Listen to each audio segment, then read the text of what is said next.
2女1男3個年輕人到野外爬山，他們沒有察覺，不遠處還有一位跟蹤者悄悄地觀察着他們。3個人當中，牛尾和羊角是戀人關係，另外一位姑娘毛靜是他們的好朋友。這次遊玩，3個人是各自懷着不同的想法和目的。尤其是這位羊角，她最近很是擔心，害怕男朋友牛尾和自己的好閨蜜毛靜會產生不應該產生的相互愛慕之情，因此她今天是打算把他們叫到一起，來這邊爬一天的山，一是向閨蜜毛靜宣示一下自己對男朋友牛尾的所謂主權，另外同時也是想趁機測試觀察一下男朋友牛尾與自己的閨蜜毛靜到底是不是互有好感，甚至是愛慕之情。牛尾對女朋友羊角的這些小心思已經猜透了，他表面上裝作毫無察覺，實際上心裡已經做好了準備和防範。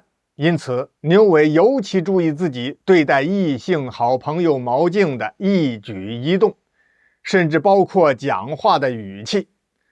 這位漂亮的毛靜呢，對於自己的這一對戀人關係的好朋友，心中各自懷揣的小九九一無所知。他本不想來，完全是被羊角給硬拽來爬山的。3個人很快爬到了半山腰，羊角突然大叫了一聲，把牛尾和毛靜都給嚇了一跳。你怎麼了？快看，這裡有許多菌子，咱們採菌子吧，中午可以烤蘑菇吃了。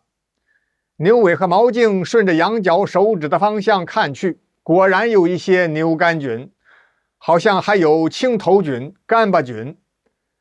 牛尾和毛靜同時摇了摇頭，異口同聲：阿角，咱們都不認識毒菌子，這可不能亂採亂吃啊。羊角有些生氣，嘿，我說，你們倆怎麼回事？膽子這麼小啊？哪有那麼多的毒菌子？我看這些都是好蘑菇，跟市場上賣的一樣。就這樣，在羊角的再三要求之下，牛尾和毛靜陪着他開始採野蘑菇。此時不遠處的那一位一直躲避在樹後面悄悄觀察3個人的戴着墨鏡的男人從樹後面走出來了，很快來到幾個人的身後。不能採，這片菌子有毒。牛尾、羊角和毛靜都被嚇了一大跳，因為他們完全沒有注意到附近還有別人。這突如其來的一聲斷喝，將他們那歡樂的情緒一下子降到了冰點。3個人像是被施了定身法一樣，一動不動了。愣了片刻之後，羊角第一個回过神來，他用手一指墨鏡男：“你是什麼人？在這兒多管閒事？我看你大概是也想採菌子吧？看到我們快把這些菌子採完了，你急眼了？”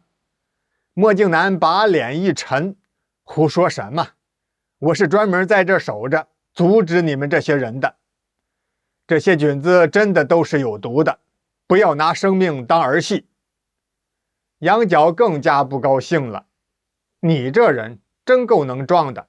算了，反正我們採的也不少了，這片地方就讓給你吧。”說着話，羊角對牛尾和毛靜擺了一下頭，那意思是說跟我走，咱們下山。牛尾和毛靜也就順從的跟在羊角後面走。墨鏡男還想攔住他們，繼續勸說，可是羊角拉着牛尾和毛靜飛快地跑開了。在羊角看來，那墨鏡男一定不是個好人，還不定是安的什麼心呢，再不就是個神經病，反正還是躲遠一點好。幾個人跑出來一段路，徹底甩掉了墨鏡男，又走了一會兒，找到了一片空地。羊角对这片空地十分滿意，哈哈，太好了，天然的燒烤場，還是我有先見之明，背着燒烤架和木炭來的。連辣椒面、蘸水都帶了，咱們可以吃燒烤嘍。牛尾一咧嘴，阿角，這菌子咱採倒是可以，要想吃，是不是等下了山，請菌子專家，哪怕是识菌人给看一看，然後再吃，更穩妥吧？毛靜在旁邊也是一個勁兒的點頭，表示支持同意牛尾的說法。羊角油然而生了一股子醋意。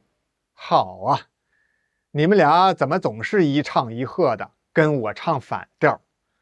有心發脾氣，但是他忍住了。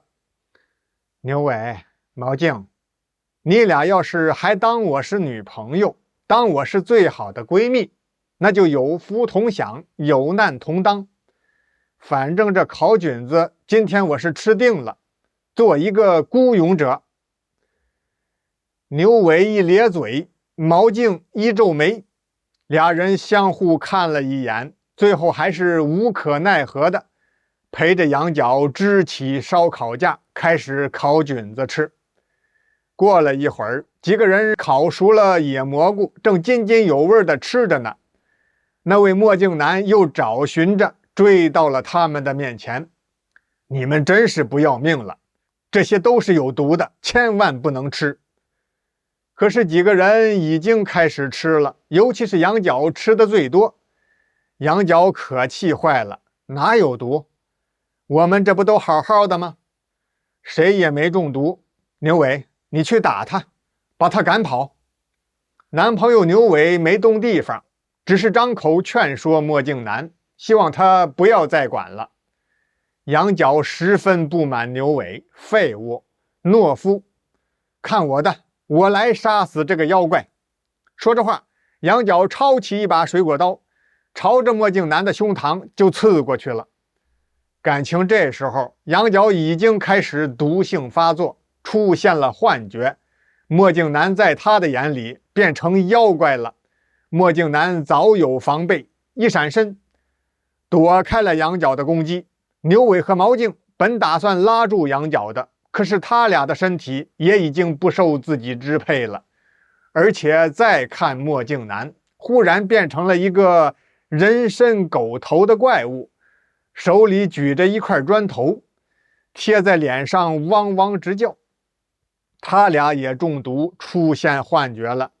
哪是舉着磚頭啊？墨鏡男用手機打通了同伴的電話，很快趕來了幾個人，將牛尾、羊角和毛靜緊急送往了醫院。第二天三個人才蘇醒過來，仍然是有幻覺。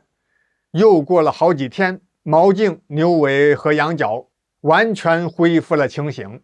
一問才知道，原來墨鏡男名叫仁義，是預防野生菌中毒公益組織的志願者。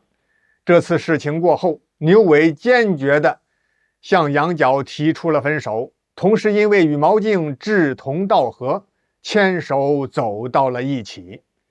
羊角並不難過，因為他瘋狂地愛上了公益志願者仁義，已經開始發起猛烈的愛情進攻。